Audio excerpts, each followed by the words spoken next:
Okay no, so for today's video is part 2 ho tayo sa SM City Davao vlog at titinan ho natin kung gaano nga ba kadami ang tao ngayong malapit na ang December 25, Christmas season na no. So meron na tayong nararamdamang holiday rush kung tawagin kasi nga medyo nag-rush na no.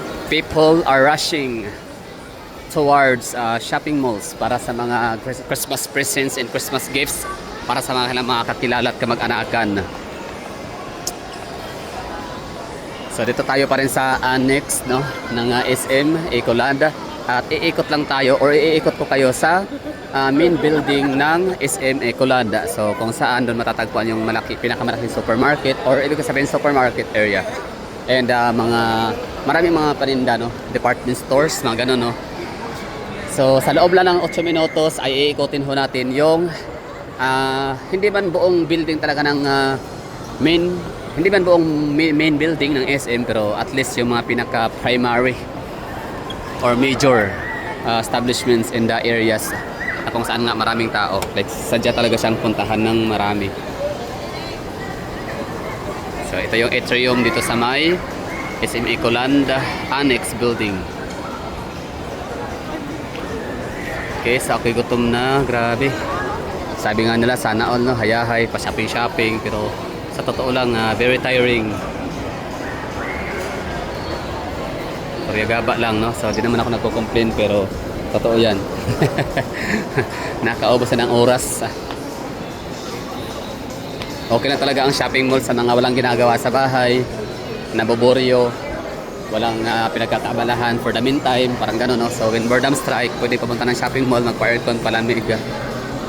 Mga bata no, so pwede to sa mga elementary, high school and mga college, ano na yan may mga ginagawa na yan no. Ang iba pumupunta sa mga jowa, iba pumupunta sa mga barkada, iba naman nag-aaral, nagsa-study, nagsi-self-study sa bahay, gumagawa ng mga assignments at kung ano pa mga projects. So sa mga gaya sa atin na mga mga matatanda na, so hindi na talaga sa atin ang shopping mall for tambay-tambay or window shopping kasi we're just wasting our time. Or ibig sabihin, mas marami pang pwedeng gawin kaysa sa maglakwatsa.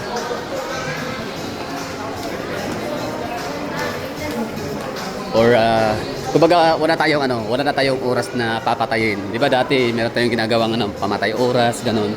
So sa ating mga edad na yun na nga, we're not getting younger, so ano na tayo? Nagiging mas creative no kung paano natin ma-convert yung free time into more productive. So dito tayo sa main building na tayo ha. Kung saan nadadaanan natin yung mga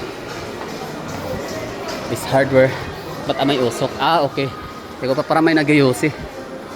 Amoy nicotine. Yun pala, may mga inasal pala dito sa unahan no. I just forgot. Mga inasal.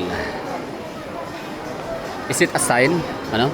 Is it a call or sign no na kailangan ko nang magano mang inasal at gutom na ako, pero hindi tayo magmamang inasal. So ito yung second floor ng main building main building ng SM City Ecoland or SM Ecoland.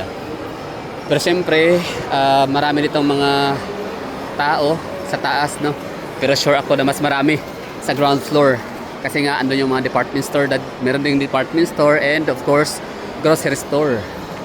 Okay. So dyan sa unahan, didiretsuhin na natin, lalagpasan lang tayo doon at nang maipakita ko sa inyo ang dalawang side, right and the left. Kasi si Doggy nag-i-enjoy siya.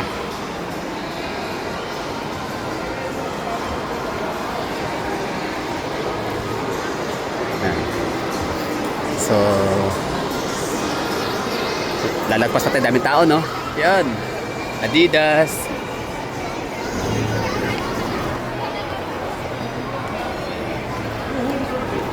Okay, so proceed pa tayo sa unahan. Kasi ano ba meron dyan sa unahan na dapat tayo i-check?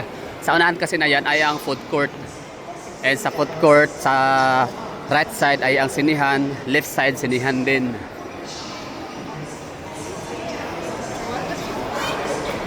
Sa mga gatong pagkakataon, parang wala pa masyadong nanonood ng sine. Tansya ko lang ha.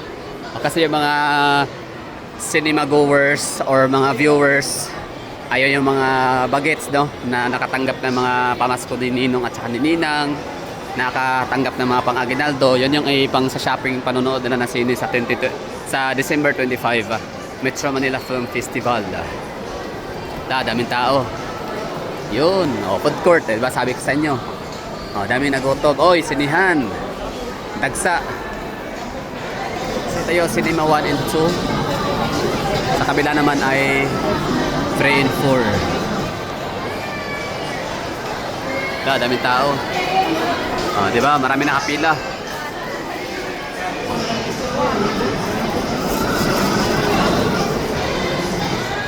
Alright, so we're kuta na dyan. Sa kabila naman ang... wala na dito, no? Asan yung sinihan? Cinema. Diba meron to dito? Para sinarado, no? Kabilaan yan dapat. Okay. So dito lang, oh. So ang dalawa na wala. Dalawa cinema dapat dito yan, oh. Yan.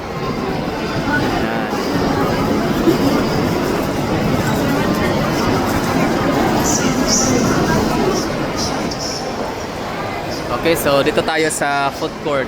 Daming tao. Nice. So holiday rush is feels na, no? Ramdam na natin. So baba na tayo sa ground floor kung saan ito na yung pinaka main atrium entrance area or atrium sa pinaka main entrance. Alright, daming tao. Babanggaan na tayo dito. Diba dapat sinihan yan pero wala na. Ibig sabihin dalawa na lang o baka in-adjust dun sa kabila. Actually, ang main building na to dito, nadadagdagan pa siya ng another block, no, or another building ulit, which is yun na nga, may mga shops and dines. Tapos National University 7th floor din yun, malaki din yun. Pero hindi na muna natin siguro siya i-explore or puntahan. So parang hanggang dito lang muna siguro tayo, hanggang sa ground floor. Daming tao, aba, yun, di magkamayaw. Daming tao. Kasi nga, holiday rush.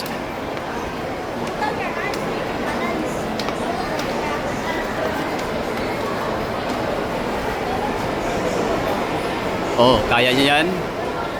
Dami, no? What more na lang sa 23-24? 21 pa lang ngayon, ha? December 21. Ito yung main entrance. Kahit saan, no? Kahit sang porsyon. Diba sabi ko sa inyo, mas marami dito kumpara dun sa annex. Kasi sa annex, mga gadgets, device.